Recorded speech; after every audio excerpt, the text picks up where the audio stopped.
جی بسم اللہ الرحمن الرحیم. بہت شکریہ نظامی صاحب. نظامی صاحب دیکھیے، بجٹ ان سے تب نہیں روکا گیا جب یہ ملکی خزانہ بہت ہی برے حالات میں چھوڑ کے گئے تھے، اور اس وجہ سے ہم بڑی مشکل میں تھے. اس میں کوئی شک نہیں ہے کہ وہ مشکل ترین وقت تھا ہماری حکومت کا. ہر طرف سے پریشر تھا. اس طرح کی بری معاشی سچویشن پاکستان کی پہلے کبھی نہیں تھی جیسی یہ چھوڑ کے گئے تھے. ان مینیجبل تھی اس ٹائم آلموسٹ، اور جتنی ہم سے توقعات تھیں عوام کی وہ بھی بہت ہی زیادہ ہائی تھی، کیونکہ ایک بالکل ہی جو 180 ڈگری کے ڈفرنس کے اوپر ایک دونوں جو ان جماعتوں نے جو کام کیے اور جو ہمارے وعدے تھے وہ فرق تھے. اور اس کے بعد آپ کو یہ پتہ ہے کہ میڈیا کا بھی ہمارے ساتھ ایک رومانس تھا، ابھی بھی ہے لیکن تب بھی تھا کہ ہمیں وہ بھی خاصا ٹف ٹائم ملا. ہماری حکومت کو 6 مہینے بھی پورے نہیں، اور اس کی وجہ میں کوئی اس پہ گلہ نہیں کرتا، اس کی وجہ میڈیا کی بھی ہائی توقعات تھیں. میڈیا کی بھی ہائی توقعات تھیں، عوام کی بھی ہائی توقعات تھیں، اور جو کچھ یہ کر کے گئے تھے وہ اس قدر ان مینیجبل تھا. اس ساری سچویشن میں ہم اس میں کوئی شک نہیں کہ ہمارے لیے بہت ہی مشکل وقت تھا، اور ان کے لیے بہت آسان تھا بجٹ کے لیے اس ٹائم ہمارے لیے مشکلات کھڑی کرنا، ہماری حکومت کے لیے کرنا.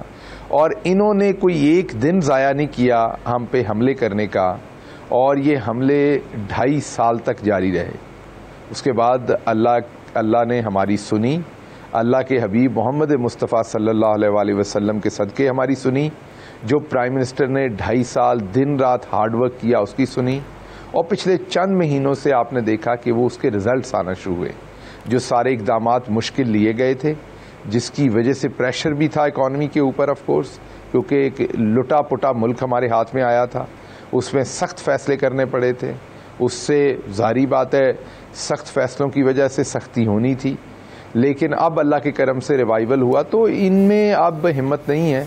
اب میں اللہ کے کرم سے ان لوگوں کو نان ایشو دیکھتا ہوں، اور حکومت کے لیے یہ لوگ اب نہ کوئی بڑا ایشو کھڑا کر سکیں گے انشاءاللہ، نہ یہ اکٹھے ہو سکیں گے انشاءاللہ. میں یہ بھی آپ کو بتا دوں، ابھی یہ تاریخیں دیتے ہیں، کبھی جولائی کی کبھی جون کی، جیسے انہوں نے پہلے تاریخیں دی تھیں، تو یہ تاریخ پہ تاریخ ہے اور کچھ نہیں ہے. یہ نہ تو اکٹھے ہو کر کوئی احتجاج کر سکیں گے اب، نہ یہ بجٹ کے لیے ہمیں کوئی ایشو کر سکیں گے، اور نہ یہ آنے والے الیکشن میں انشاءاللہ ہمارے لیے کوئی مسئلہ ہوں گے. کیونکہ یہ بات طے ہو گئی کہ اگر آپ ہارڈ ورک کریں، آپ کا لیڈر محنتی ہو، جی اندار ہوں، تو پھر اللہ بھی آپ کا ساتھ دیتا ہے. گل صاحب یہ آج عدالت نے سپریم کورٹ میں جسٹس اعجاز الحسن نے جو ہائی کورٹ نے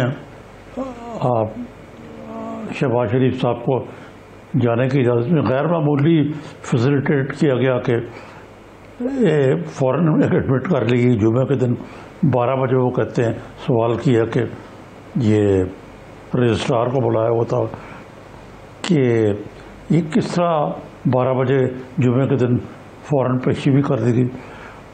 ان باتوں سے لگتا ہے کہ شہباز شریف صاحب کے لیے کوئی نہ کوئی یہ میسج گیا ہے جس کی وجہ سے ان کے ساتھ یہ رعایتی سلوک روا رکھا گیا.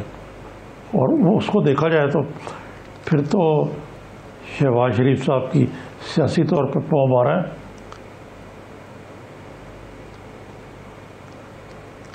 جی دیکھیے نظامی صاحب، یہ آپ کا جو امپریشن ہے کہ ان کو ایک چھٹی والے دن یا آلموسٹ جمعے والے دن ایڈمٹ کر کے انہیں فوری ریلیف دیا جانا، یہ اس میں کوئی شک نہیں کہ یہ کنسرن بہت سارے لوگوں کو ہے، اور یہ ایک کویسچن مارک ہے.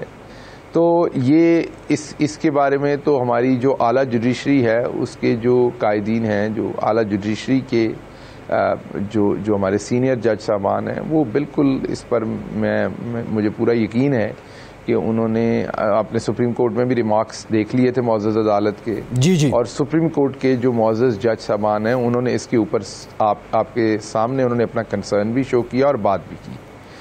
اور یہ کیونکہ اس کے اوپر قانونی طور پر انہی کا اختیار ہے اور میں اس کے اوپر زیادہ بات نہیں کر سکتا عدالتی احترام میں، کیونکہ ہم ہائی کورٹ ہو یا سپریم کورٹ ہو تمام عدالتوں کا احترام کرتے ہیں، تو اس لیے یہ معاملہ تو ہم عدالت پہ چھوڑتے ہیں.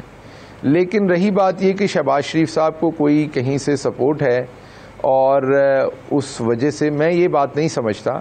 میں صرف یہ سمجھتا ہوں کہ انہوں نے 30 سال حکومت کی ہے، ان کی ہر جگہ کے اوپر بہت زیادہ ان کا ڈیپ انٹرنسٹ ہیں یہ بہت ساری جو سسٹمز ہیں ان کے اندر، وہاں سے یہ فائدے وائدے لینے کی کوشش کرتے ہیں. باقی شہباز شریف ہمیشہ سے معافی مانگ کر پاؤں پڑھ کر، چلے پاؤں پڑھ کے ذرا غیر مناسب لفظ ہے تو میں کوئی دھیما لفظ کر لیں کہ مصلحت پسندی، منت سماجت، ترلا کر کے وہ اپنا کام چلاتے ہیں اور بڑے بھائی گریمان کو پڑھتے ہیں. اور یہ ان کی ایک اسٹریٹجی ہوتی تھی، گڈ کاپ بیڈ کاپ. جب کسی کو انسلٹ کرانا تھا تو بڑے بھائی کے پاس لے جاتے تھے. اس کی آپ کو یاد ہوگا کہ حالانکہ آپ بڑے احترام سے ہر شخص کے ساتھ بات کرتے ہیں، آپ کا بڑا دھیما سٹائل ہے، لیکن آپ کو یاد ہوگا کہ جو جسٹس قیوم تھے انہیں ایک عام آدمی بھی کو اتنا سیریس نہیں لیتا تھا اور اس کی بہت ساری وجوہات تھیں اور ان کی اپنی ریپوٹیشن اور دوسری چیزیں.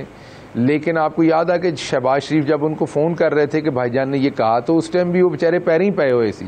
حالانکہ اس ٹائم بھائی جان جو تھے وہ پاور میں تھے، لیکن اس کے باوجود آپ وہ ٹیلی فون کی ذرا ایک دفعہ اگر بات چیت کو سنیں تو آپ کو ایسے ہی لگے گا جیسے کوئی بندہ پیریں پڑھ کے بات جو ہے نا. جی ٹھیک ہے. شہباز شریف کا جو سٹائل ہے ہمیشہ فائدہ لینے کا وہ ترلا منت کر کے ہے. تو وہ کئی دفعہ ہماری سوسائٹی میں جو چودھری لوگ ہوتے ہیں، جو ذرا اب چودھری کسی ایک برادری میں نہیں ہوتے، کوئی بھی چودھری ہو سکتا ہے. آپ یہ بات سمجھتے ہیں کہ چودھری تو ایک ٹائٹل ہے، ایک بندہ جس کے پاس جائیداد ہے، لینڈ لارڈ ہے. تو کوئی بھی چودھری بندے جو ہوتے ہیں جی وہ اکثر پھر منت سماجت ترلا اس کے اندر آ جاتے ہیں، اکثر اس کے بل فریب میں آ جاتے ہیں، لوگوں نے ترس آ جاتا ہے. اور شہباز شریف اس کا اکثر فائدہ اٹھانے کی کوشش کرتے ہیں.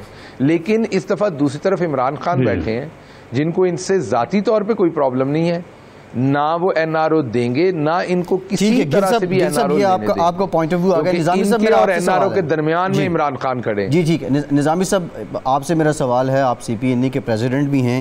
یہ کوئی 25 صفحات ہیں اور 51 شقیں ہیں پاکستان میڈیا ڈیولپمنٹ اتھارٹی. ایک ہاتھ میں یہ ہے اور دوسری طرف یہ آرٹیکل 19 ہے جو پاکستان کا کانسٹیٹیوشن ہے، اس کا جو آزادی اظہار رائے کو اور 19A جو ہے وہ رائٹ ٹو انفارمیشن کو یقینی بناتا ہے. نظامی صاحب بہت سے 51 شقیں، لیکن میں صرف ایک لائن اس کی جو پڑھ دیتا ہوں. یہ جو مجوزہ قانون ہے اس کے تحت یہ اتھارٹی جو ہے یہ خود مختار نہیں ہوگی، بلکہ وفاقی حکومت اس کو پالیسی ایشو پر ہدایات جاری کرے گا اور وفاقی حکومت کا فیصلہ ہی حتمی ہوگا. اتھارٹی کا چیئرمین گریڈ 21 یا 22 کا سرکاری افسر ہوگا. اگر یہ آرڈیننس آ جاتا ہے نظامی صاحب تو اس کے بعد جو صحافی اور یہ میڈیا والے، کیا ہم لوگ صرف موسم کا حال ہی بتائیں گے؟ جی ہاں، لگتا تو یہی کہ اس کے لیے بھی لائسنس لینا پڑے گا ہمیں کہ موسم کا حال بنانے کے لیے. یہ روایت بعض نیم جمہوری یا نیم آمرانہ ممالک میں، جس طرح ملیشیا میں یہ روایت تھی، اب پتہ نہیں آیا یا نہیں ہے، کہ ہر سال اخباروں کو لائسنس لینا پڑتا تھا. اخبار ہو گئے، ٹی وی کا تو ہوتا ہے چلے، اور وہ لائن میں لگیں گے اخبار والے کہ بھئی اچھا وہ کہیں گے آپ کی پالیسی یہ ہے. اور بعض اخبارات کے لائسنس منسوخ بھی ہوئے اس حوالے سے. تو یہ تو آزادی صحافت کی نفی ہے یہ اکثر. اور کل جو اجلاس ہوا، میں سی پی این ای کے صدر کے طور پر اس میں شریک تھا، تو میری رائے تھی یہ کہ اس کی جزیات میں نہیں جانا چاہیے، کیونکہ اس میں آبا کا آبا ہی بگڑا ہوا ہے. یہ قانون بدنیتی پر مبنی ہے اور اس کا مقصد میڈیا پر قدغنے اور کاٹے ڈالنا ہے.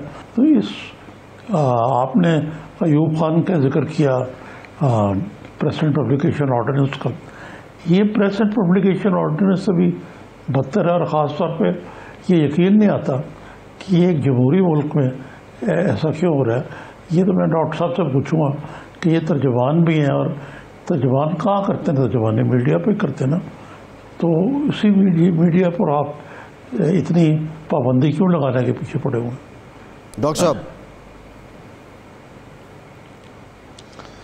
جی دیکھیے، دو تین چیزیں ہیں. ایک تو زیادہ تر جب بھی کوئی چیز نئی آتی ہے تو نیچرلی اس کے اوپر ایک ڈبیٹ ہوتی ہے، وہم و گمان بھی ہوتے ہیں، خدشات بھی ہوتے ہیں، پوائنٹ آف ویو کے ڈفرینسز بھی ہوتے ہیں.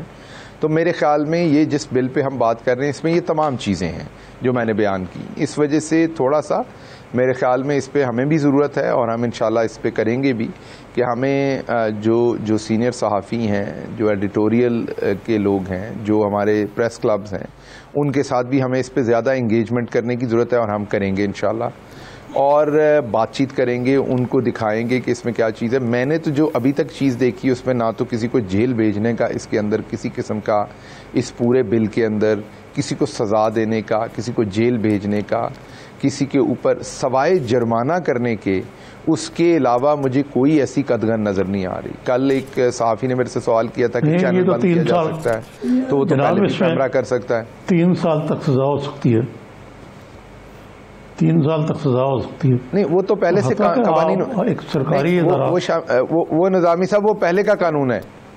نظامی صاحب وہ پہلے کا قانون ہے. صرف ہوا یہ ہے، ذرا سن لیجئے گا، جو ایک چیز کو ہمارے اکثر دوست کنفیوز کر لیتے ہیں. دیکھیے، آپ کو پتا ہے کہ پاکستان میں جو اخبارات سے ریلیٹڈ ڈیفیمیشن یا اس سے ریلیٹڈ معاملات ہے اس کو کوئی اور پریس کونسل دیکھتی ہے. آپ کا جو ٹیلی ویژن کا میڈیا ہے اس کو پیمرا دیکھتی ہے. آپ کا جو سوشل میڈیا، الیکٹرانک میڈیا ہے اسے پی ٹی آئی دیکھتی ہے. آپ تو ہمارے پاس یہ اتنی ڈفرینٹ اتھارٹیز ہیں، اور اب یہ فون ہاتھ میں آ گیا ہمارے، تو اس میں سارا کچھ ہی ہے. اس کے اندر اخبار بھی ہے، ٹی وی بھی ہے، اس کے اندر جو سوشل میڈیا ہے وہ بھی ہے. تو اب ہمیں ایک ایسے فورم کی ضرورت ہے جو تمام چیزوں کو اکٹھا دیکھ سکے. اب ایک بندے کے خلاف اگر 3 ڈفرینٹ، ایک بندہ سوشل میڈیا پہ ایک چیز انیشیٹ کرتا ہے، اخبار اس چیز کو خبر بنا کے جو ہے وہ جاری کر دیتا ہے. آپ اخبار پہ کرتے ہو، عدالت میں کہتا ہے کہ جی ہم نے تو سوشل میڈیا پہ دیکھی تھی یہ بات، اور وہاں پہ فلاں صحافی نے بات کی تھی تو ہم نے یہ چھاپی ہے. تو آپ کو ایک ایسی اتھارٹی چاہیے جو ان سب کو اکٹھا کر سکے. تو جو تمام کے لاز موجود تھے وہ اس میں اکٹھے کر دیے گئے. تو یہ 3 سال کی سزا تو پہلے بھی تھی نا، نئی نہیں ڈالی گئی. نیا صرف ایک کام کیا گیا کہ جو چند ہزار یا 2 لاکھ یا 4 لاکھ کے جرمانے تھے ان کو بڑھا کے کروڑوں میں کیا گیا، تاکہ جب کوئی چینل، جب کوئی شخص بھی کسی شخص کی عزت کو یا کسی شخص کی ریپوٹیشن کو نقصان پہنچاتا ہے تو اس کو اس کی قرار واقعی سزا ملے، جو کہ آپ بھی چاہتے ہیں اور میں بھی چاہتا ہوں، ہر اچھا جرنلسٹ چاہتا ہے. اور باقی دوسرا، ہم نے جرنلسٹوں کو پروٹیکٹ کرنے کی کوشش کی. ٹھیک ہے. جرنلسٹ ہیں کہ جب ان کی تنخواہ نہیں دی جاتی تو کم از کم وہ جا کے کمپلین کر سکیں گورنمنٹ پہ. تو کوئی ایسے نئے لاز اس میں یا نئی اس میں سزائیں نہیں لائی گئیں سوائے جرمانے زیادہ کر دینے کی. جی ٹھیک ہے ڈاکٹر صاحب، thank you very much for your time. کوشش کیجئے کہ آرٹیکل 19 کے مطابق ہی اس کو کسی حد تک کر دیں. ایک بریک لیتے ہیں، بریک کے بعد مسلم لیگ نون کا موقف لیں گے. رانا ثناء اللہ صاحب ہمیں جوائن کریں گے، ہمارے ساتھ رہیے.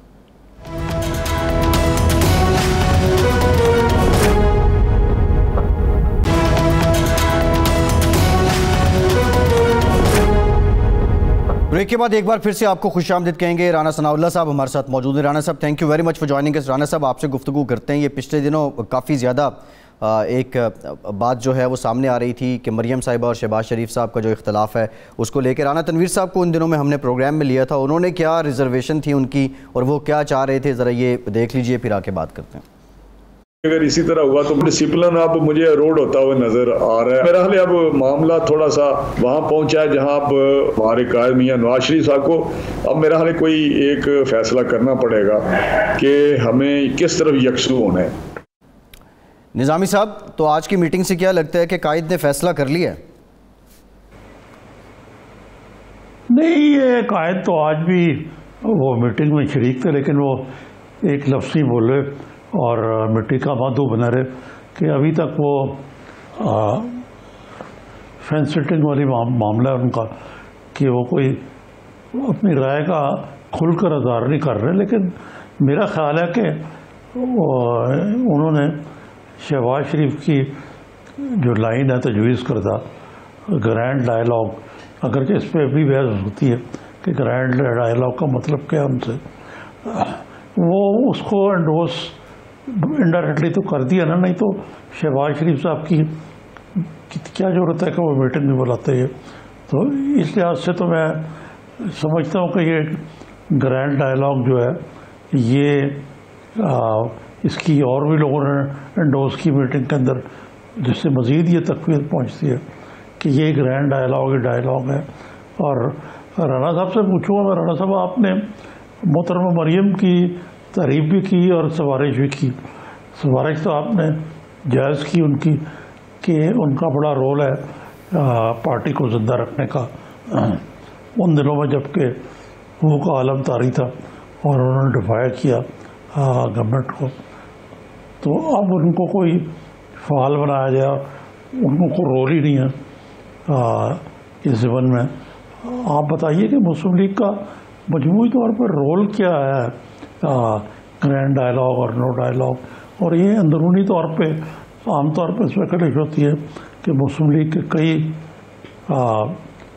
گروپنگ ہو گئی ہے، ایک ہارڈ لائنرز کا، ایک سافٹ لائنرز کا، ایک جو ہے وہ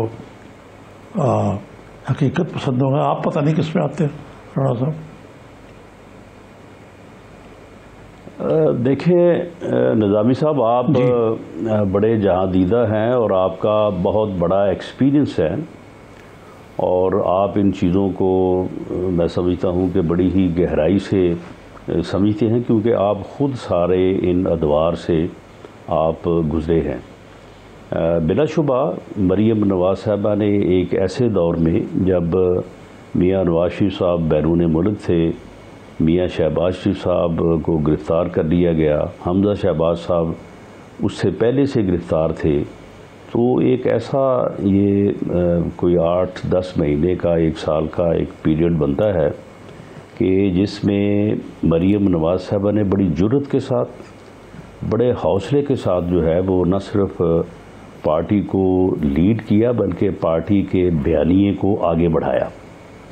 اور اس دوران پھر جو ضمنی الیکشنز ہوئے ان کو بھی انہوں نے بڑی اچھی طرح سے کمپین کیا اور ان کو وہاں پہ کامیابی حاصل کی. دیکھیں سیاسی طور پہ جب کوئی اپنا رول ادا کرتا ہے تو وہ رول پھر ہمیشہ زندہ رہتا ہے اور اس کی یاد اس سے منسلک ہو جاتی ہے. تو اس لیے مریم نواز صاحبہ کو یقیناً جو ذمہ داری اور جتنی مصروفیت ان کی اس دور میں تھی، اب حمزہ صاحب کے اور میاں شہباز شریف صاحب کے باہر آنے کے بعد یقیناً جو ہے وہ پریشر جو ہے وہ ان سے کم ہوا ہے. یہاں تک اس ہمارے بیانیے کا، مزاحمت کا اور مفاہمت کا جو ایک ایشو بنا ہوا ہے، میری نظر میں، میری ایک ذاتی اسیسمنٹ کے مطابق، دراصل مزاحمت جسے کہتے ہیں، جو مزاحمت کے سیاسی مزاحمت کے اصل معنی ہیں اور جو دنیا میں مزاحمتیں ہوئی ہیں، آپ مجھ سے زیادہ واقف ہیں. دراصل ہمارے ہاں تو وہ مزاحمت ہے ہی نہیں. ہم نے تو مفاہمت کو ہی مزاحمت بنایا ہوا ہے اور اسی کو پھر جو ہے وہ ایک بار ہم مفاہمت بنا دیتے ہیں. آپ مجھے یہ بتائیں کہ کسی جمہوری ملک میں جو ایک آئین کے تحت ریگولیٹ ہو رہا ہے، اس میں یہ کہنا کہ آئین کی پاسداری کی جائے، یہ کون سی مزاحمت ہے؟ اس میں یہ کہنا کہ الیکشن فری فیئر ہونے چاہیے، ووٹ کی عزت ہونی چاہیے، ووٹ کے فیصلے کو تسلیم کیا جانا چاہیے، ووٹ کے فیصلے کو تبدیل نہیں کیا جانا چاہیے، کنگ پارٹی نہیں ہونی چاہیے، کنگ پارٹی کو بنانے اور دوسری پارٹیوں کو توڑنے کے لیے کسی بھی قوت کو جو ہے وہ انٹرفیئرنس نہیں کرنا چاہیے. یہ تو ایک آئینی بات ہے، یہ ایک اصولی موقف ہے، اسے ہم نے نام دیا ہوا ہے مزاحمت کا. حالانکہ میری نظر میں یہ کوئی مزاحمت نہیں ہے، یہ اصولی موقف ہے. اور اگر یہ کہا جائے کہ ان چیزوں کے حصول کے لیے جو لوگ ان کا موجب بن رہے ہیں ان سے بیٹھ کے بات کی جائے تو اسے کہا جاتا ہے کہ جی یہ مفاہمت ہے. حالانکہ وہ مفاہمت بھی انہی چیزوں کے اصول کے لیے ہے، حصول کے لیے ہے، وہ ان چیزوں سے وڈرا کرنے کے لیے نہیں ہے. تو اس لیے میری نظر میں میاں شہباز شریف صاحب اور میاں نواز شریف صاحب، ان کے موقف میں کوئی فرق نہیں ہے. دونوں یہ چاہتے ہیں کہ فری فیئر الیکشن ہو, دونوں یہ چاہتے ہیں کہ سیاسی مداخلت نہیں ہونی چاہیے, دونوں آئین کی پاسداری چاہتے ہیں.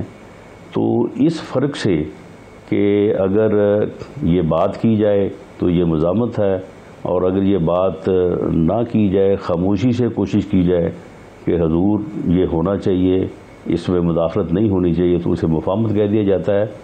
میں نہیں سمجھتا کہ کسی طور پہ بھی اس اصولی موقف سے کوئی پیچھے ہٹ سکتا ہے, اور نہ ہٹنا چاہیے, کیونکہ اس کے بغیر اس ملک کا کوئی مستقبل نہیں ہے.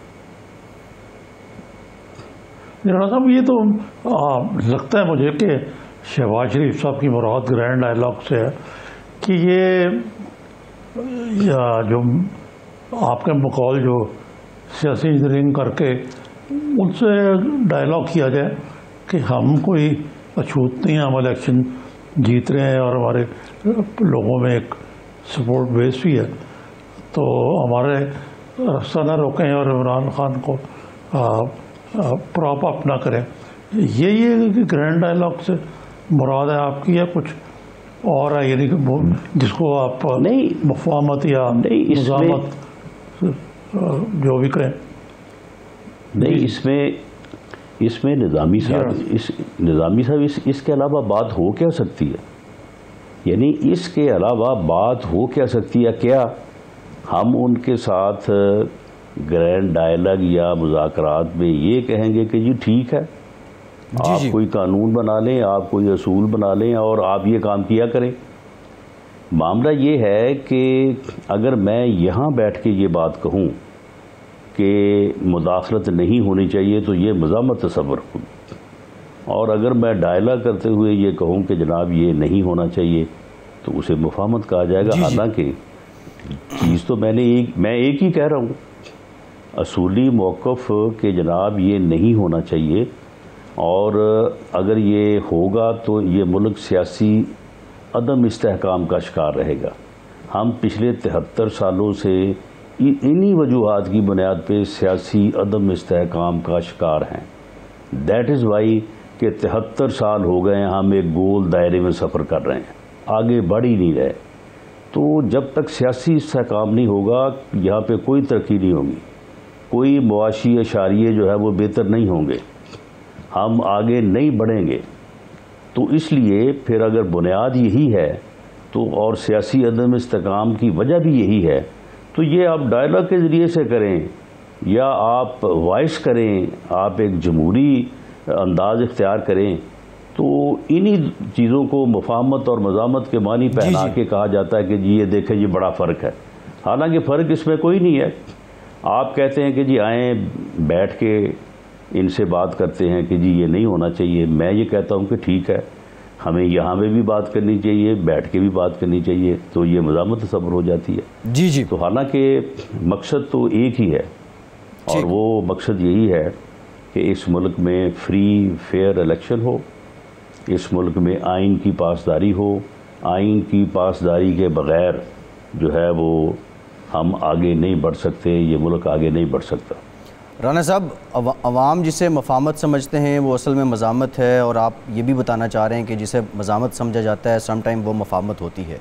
یہ سب تو ٹھیک ہے, لیکن پی ڈی ایم کے پلیٹ فارم سے اکثر یہ کہا گیا, دو ٹوک بیان دیا گیا, کسی سے بات نہیں ہوگی.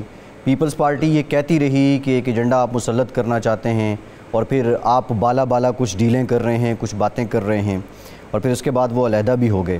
تو اس کا مطلب ہے کہ وہ جو الزامات اس وقت لگا رہے تھے, جو بھانپ لیا, وہ ٹھیک کہہ رہے تھے, اور نون لیگ جو ہے ہر طرح سے بات چیت کرنے کو تیار ہے. نہیں دیکھیں, اس میں بات چیت کا جو پاکستان مسلم لیگ نون کا اس وقت کا موقف ہے وہ تو یہ ہے کہ جو بھی بات ہو اوپن ہونی چاہیے. اگر ڈائلاگ ہوتے ہیں تو وہ ڈائلاگ اگر گلگت بلتستان پہ ہو سکتے ہیں, اگر فارن پالیسی افغانستان کے اوپر ہو سکتے ہیں, اگر کسی کا کوئی اینگل ہے تو اسے سامنے لانا چاہیے.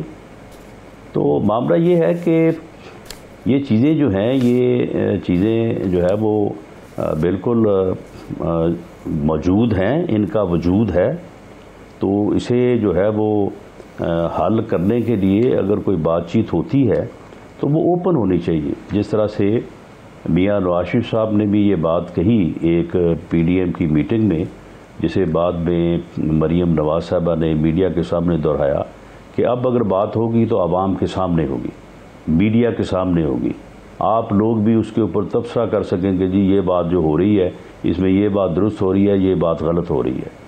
تو اگر ایسی کوئی صورت بنتی ہے تو اس کے لیے پی ایم ایل این جو ہے وہ تیار ہے، اور پی ایم ایل این یہ چاہتی ہے کہ اس ملک میں آئین کی پاسداری کے لیے، قانون کی جو ہے وہ اہمیت یا رول آف لا کے لیے، اور فری فیئر الیکشن کے لیے جو ہے وہ راستے ہموار ہونے چاہیے. اور اس کے لیے اگر کسی کے ساتھ بیٹھنے کی ضرورت ہے تو وہ بھی ہم تیار ہیں، لیکن اگر اس کے لیے جمہوری جدوجہد کرنا ضروری ہے تو پھر ہم وہ بھی کریں گے. ہم سمجھتے ہیں کہ وہ ایک اصولی موقف ہے اور اس کی طرف ہمیں آگے بڑھنا چاہیے. ایک بریک لیتے ہیں رانا صاحب. بریک یہیں سے گفتگو کا سلسلہ جوڑیں گے کہ کیا نون لیگ کو مجھے کیوں نکالا کا جواب مل گیا، اور ووٹ کو عزت دو کی جو کیمپین تھی اب وہ اپنی منزل کے قریب پہنچنے والی ہے. بریک کے بعد بات کرتے ہیں.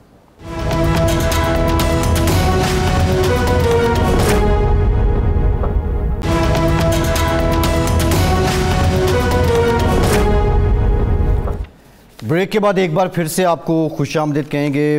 نظامی صاحب، رانا صاحب بھی ہمارے ساتھ موجود ہیں.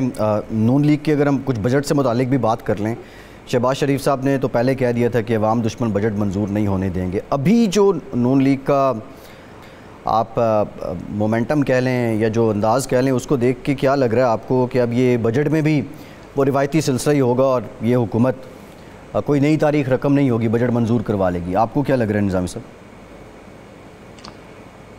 میری رائے میں تو بجٹ منظور ہو جائے گا. رانا ثناء اللہ صاحب سے پوچھتا ہوں میں کہ رانا صاحب آپ کی کیا رائے ہے کہ یہ واقعی کوئی بجٹ کو بلاک کرنے کی کوئی سیریس موو ہے؟ مجھے تو نظر نہیں آ رہی.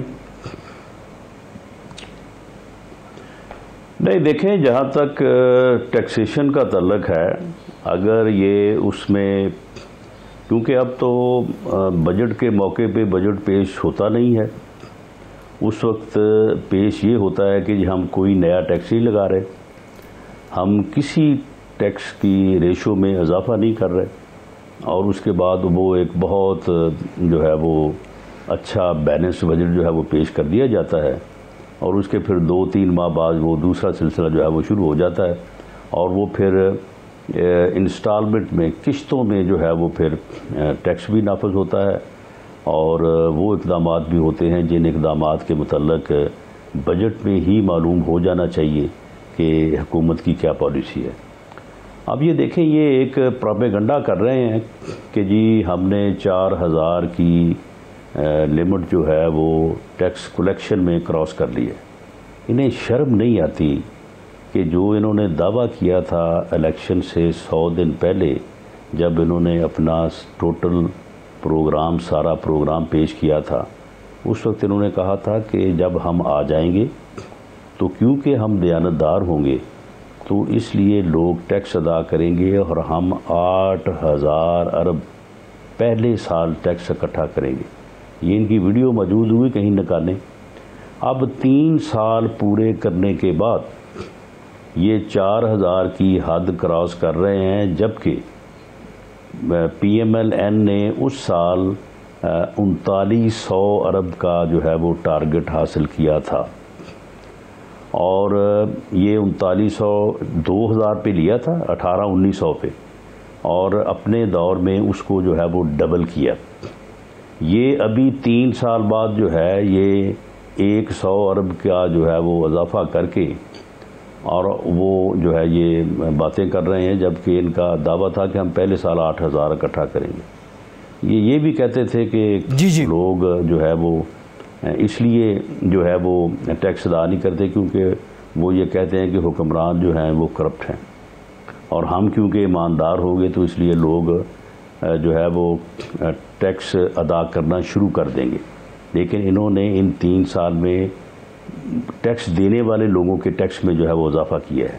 اس مرتبہ اگر انہوں نے کوئی ایسا عمل کیا اور وہ چیزیں جو پچھلے سال انہوں نے پہلے نافذ کی تھیں، بعد میں پھر ان کو وڈرا کرنا پڑا ان کو، اب شاید یہ اس طرف نہیں جا رہے، لیکن اگر جائیں گے تو پھر ایسی ٹیکسیشن کے اوپر اپوزیشن جو ہے، جو کہ لوگوں کو مزید جو ہے وہ غربت کی طرف دھکیلے گی، مزید بے روزگاری کی طرف دھکیلے گی.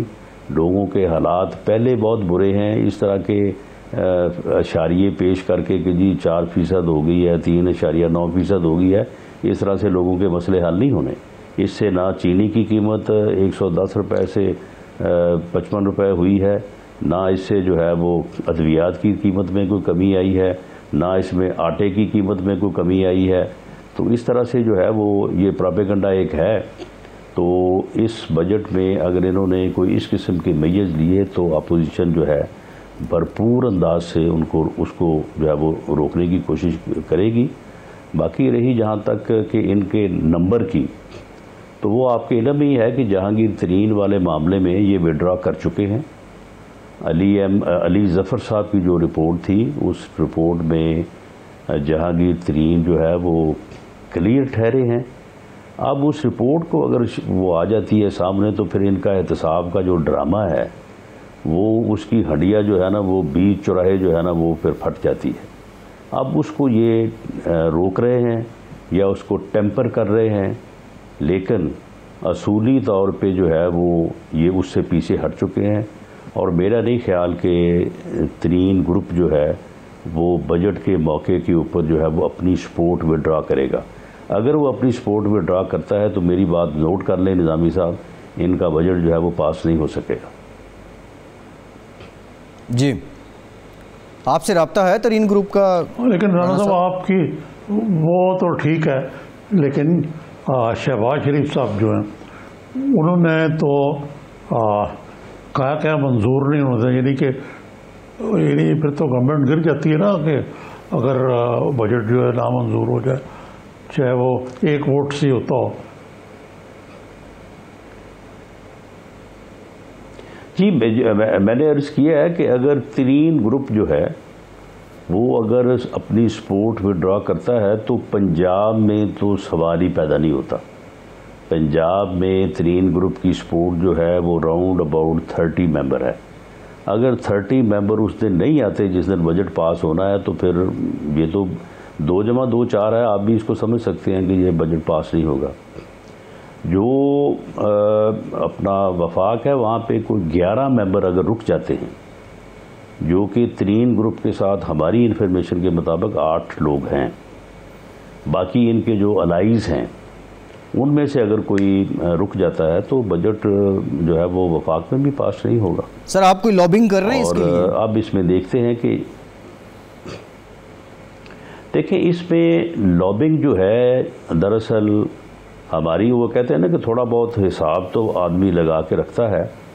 باقی یہ جس دن بجٹ پیش ہوگا اس میں جو اقدامات ہوں گے، مثال کے طور پہ ہمارا یہ موقف ہے کہ ملازمین کی تنخواہوں میں کم از کم 50% اضافہ ہونا چاہیے، جو پچھلے 3 سالوں میں مہنگائی کی ریشو ہوئی ہے اور جو پچھلے 3 سالوں میں لوگوں کا جو ہے وہ یعنی روزمرہ کا اخراجات کا معمول جو ہے وہ حساب کتاب بگڑا ہے.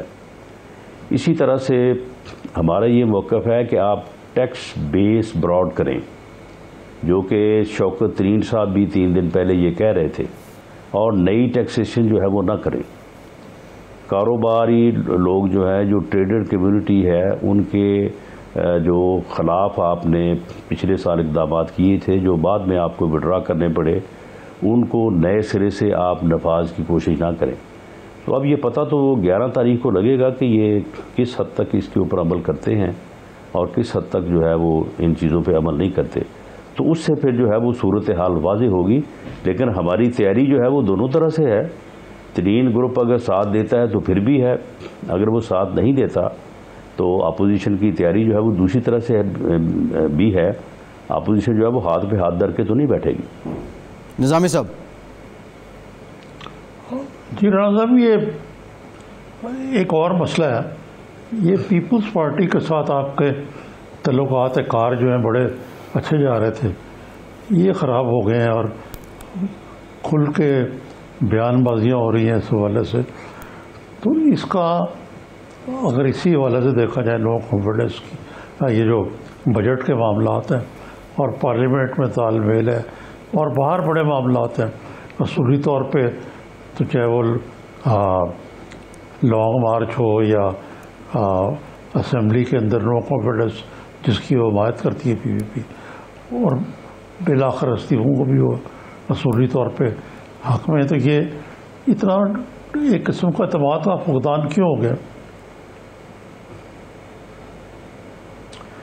دیکھیں نظامی صاحب، پیپلز پارٹی جو ہے وہ جب یہ بات کرتی ہے تو وہ صرف پوائنٹ سکورنگ کرتی ہے کہ جی عدم اعتماد کی تحریک کا ہم کہہ رہے ہیں تو یہ مان نہیں رہے۔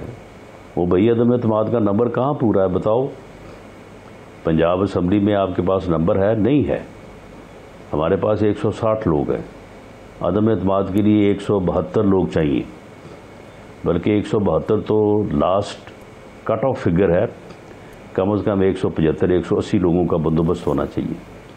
آپ کے پاس نہیں ہے، تو جب نہیں ہے تو پھر آپ کیسے عدم اعتماد کر سکتے ہیں؟ ترین گروپ جو ہے، ترین گروپ اس وقت ووٹ آف نو کانفیڈنس کے لیے اویلیبل نہیں ہے۔ یہ نظامی صاحب میری بات نوٹ کر لیں، وہ اس وقت ایک پریشر گروپ کے طور پہ موجود ہیں، وہ اپنے معاملات کو درست کرنا چاہتے ہیں۔ اگلا قدم ان کا یہ ہو سکتا ہے، لیکن اس وقت وہ عدم اعتماد کے لیے اویلیبل نہیں ہے، اور یہی پوزیشن مرکز میں ہے۔ مرکز میں یہ بتائیں نا کہ وہاں پہ نمبر کیسے پورے ہیں ان کے پاس۔ جو بات پی ڈی ایم نے کی تھی، پی ڈی ایم کا یہ خیال تھا، اور ہو سکتا ہے کہ وہ خیال جو ہے وہ بعد میں سچ ثابت ہوتا، حقیقت ثابت ہوتا یا نہ ہوتا۔ یہ دیکھیں، یہ اسیسمنٹ ہی ہوتی ہے نا، پولیٹیکلی آپ سچویشن کو اسیس کرتے ہیں، کوئی کسی نے مستقبل میں تو جھانک کے نہیں دیکھا ہوتا۔ پی ڈی ایم کا یہ خیال تھا کہ اگر ہم لانگ مارچ کرتے ہیں اور لانگ مارچ کے نتیجے میں ہم پوری اپوزیشن، اب دیکھ رہے ہیں یہ ان کا کہنا کہ جی مسلم لیگ دے دے استعفے، وہ بھائی اگر اپوزیشن تقسیم ہے تو پھر تو استعفے دینے کا آپشن ہی کوئی نہیں ہے۔